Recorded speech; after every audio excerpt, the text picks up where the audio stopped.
I got a game question though, fellas. Y'all seen a lot of success, but what about the people that were roadies and the people that were artists next to you that didn't make it and didn't succeed? What was the reason that they didn't make it? Let me tell you, everyone's dream and their destiny is not in your hand. Yep. Yeah. So you can't, you could only give somebody a shot. Yeah. And by their moves, some people pick wrong teams to say I'm rocking with. Yeah.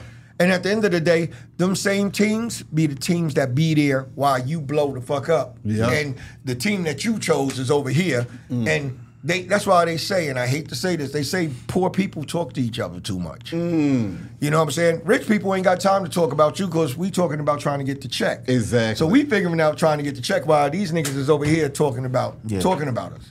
So they fall where they be at. And that's why I always say my advice to niggas is don't be here next year doing the same shit. You gotta have multiple things. Like I respect Nori and them because their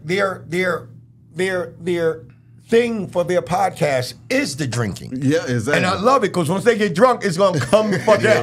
You get what I'm saying? And I love how Nori be laughing and everything. Like I wait for him to laugh because it makes me laugh. You get what I'm saying? I feel you. Your podcast is in its own. OT Fifth Element's podcast is in their own thing. We're not trying to take away from nothing that nobody does. Yeah.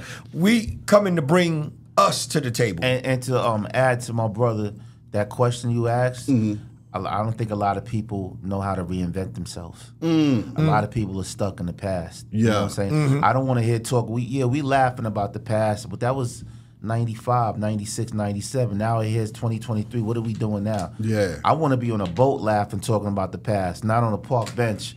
You know what I'm saying? Well, yeah, that's what I always tell. I always tell my guys, like when they invite me, he'll tell you, like, I don't want to go and sit under a tree drinking and talking about the shit. Let's talk about what the shit we doing now. Absolutely. Let's talk about, even though you can't forget the past because the past got you here to the present. Exactly. You got to understand that at the end of the day, because if it wasn't for Run DMC, it wouldn't be no Father MC. Yeah. If it wasn't Father MC, it wouldn't be I don't know what Jodeci would have done if I didn't put them on my record. I don't know what Mary would have done if I didn't put, I know when I put them on my record, I had to carry that torch and walk that back by myself. Exactly. See, it was 3 tiers of Uptown. People don't get. It was Albie Shore, Guy, Groove Beat Chill, Finesse and Quiz, Heavy D. Yeah. That was the first tour. Guy, Albie Shore, all of them, that was the first tier. And Andre was getting his hands wet. And it worked. It blew up. The second tier came Father MC, Jodeci, Mary J. Blige, Christopher Williams. That was it. I had to carry them on my back because I'm putting out, let's not forget Jeff Red, first tier too. With Jeff Red, I was with him last night, my guy. But I had to put everybody on my back. So if Father didn't win with Jodeci, it was a chance that Jodeci may have not won either. If Father didn't win with Mary, it's a chance that Mary didn't win either. If Father didn't do what he did to do what he do, I was the puppet, nigga. Let's do the taste tester. And the shit tasted right to the world. Exactly. And they start buying, and they start eating. At the end of the day, what we're trying to do and what we're going to do is focus on what not to do that everyone else is doing. Yeah, absolutely. I want to give you something to want to watch, not something just to see.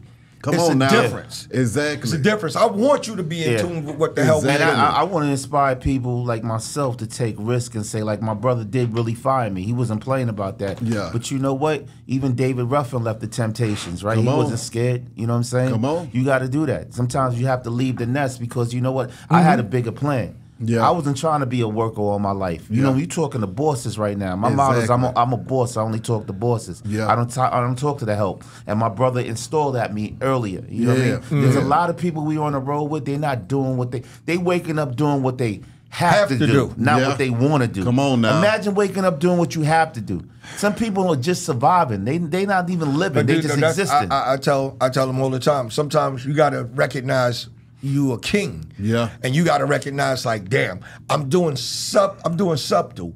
That means I'm doing what it can do. Yeah. But if I say, you got to look at the niggas that you work with. Yeah. Me, I look at the team I fuck with, and I go like this.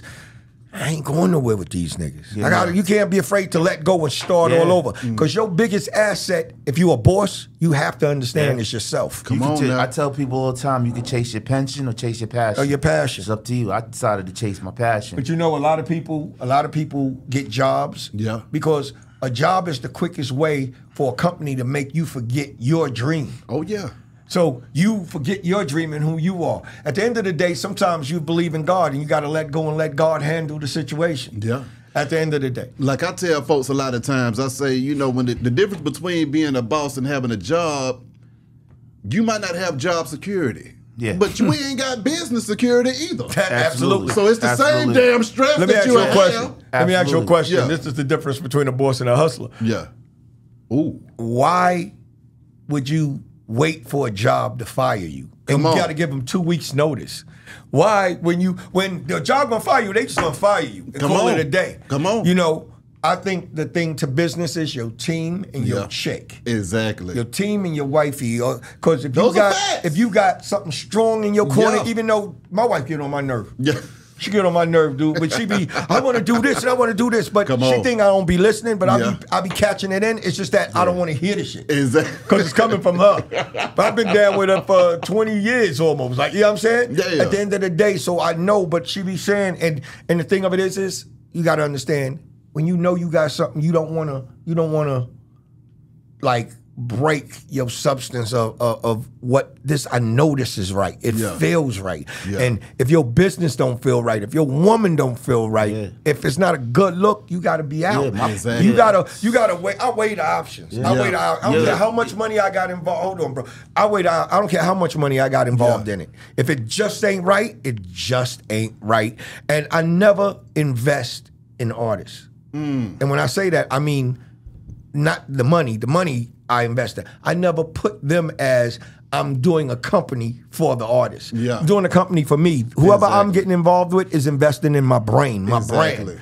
They're not investing. They want to be in I want people that want to work with me to be in the Father MC business. Exactly. Because artists come and go and they act funny and they act fickle. And it's always going to be a boss's fault. It's always gonna be your fault. Exactly. If you tell a nigga you can't rap or you can't sing, nigga, at the end of the day, I'm still fucking with you, so let's get it right. But they take it, they get into their feelings. But they don't know the struggle of it is, because once you leave a certain area, like I told my daughter, I said, only reason why you like where you at, the guys you like where you at, is because you right there. You getting ready to go into the military. Yeah. You gonna see the world and you gonna come back home and say, I don't want to talk to these niggas ever again in my life. You get what I'm saying? You gotta go. I tell dudes, travel. Yeah. I told my brother, let's go, let's get it. Where we going? When he asked me just to go on vacations, just out of nowhere, next you know, I found myself, we in the Caribbean or we in Hawaii. Yeah. At the end of the day, because he just called me, you gotta go. You gotta go visit the world.